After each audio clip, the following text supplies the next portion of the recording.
কোরআন শিক্ষা না দেওয়ার কারণে আপনার সন্তান যদি বেঈমান হয়ে যায়, আপনার সন্তান যদি নালায়েক নাফরমান হয়ে যায়, আমার আল্লাহ পাক রব্বুল আলামিন কিয়ামতের দিন ওই সমস্ত সন্তানদেরকে ডাক দিয়ে বলবেন, দুনিয়াতে তুমি আমল করো নাই, আমি আল্লাহকে মানো নাই, কোরআন পড়ো নাই, নামাজ পড়ো নাই, আসো আসো তোমাকে এখন জান্নাতে দিব, জাহান্নামে দিব।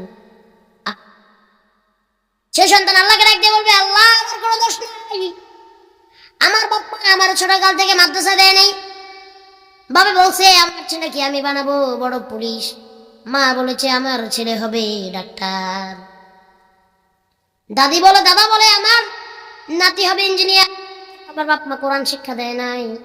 সন্তানকে ইঞ্জিনিয়ার বানান, ডাক্তার বানান, পুলিশ বানান, কোনো সমস্যা নাই, কিন্তু যেটা আল্লাহ তাআলা আপনার আমার প্রতি ফরজ করেছেন সেই কোরআন নিজের সন্তানকে আগে শিক্ষা দিতে হবে, নিজের সন্তানকে দ্বীন শিক্ষা দিতে হবে।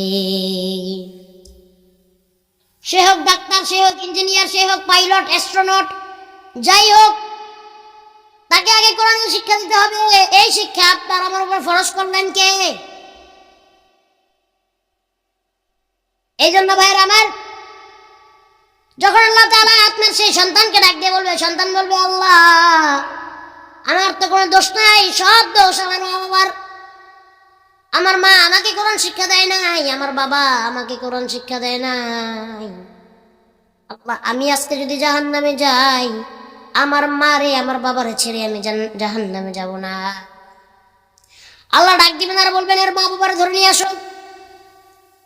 ফেরেশতারা সেই মা বাবাকে ধরে নিয়ে আসবে, আর আল্লাহ বলবে, সন্তানকে কোরআন শিক্ষা না দেওয়ার কারণে তারা বেঈমান হয়ে গিয়েছে, আজকে তোমার সন্তানের সাথে তোমাকেও জাহান্নামে যেতে হবে। সন্তান বাবা মার ঘাড়ে পাড়া দিয়ে জাহান্নামে যাবে, সাথে বাবা মাকে নিয়ে জাহান্নামে যাবে। আপনাদের কি ঠান্ডা লাগতেছে বেশি? আমার কাছে আজকে কেন জানি গরম লাগতেছে।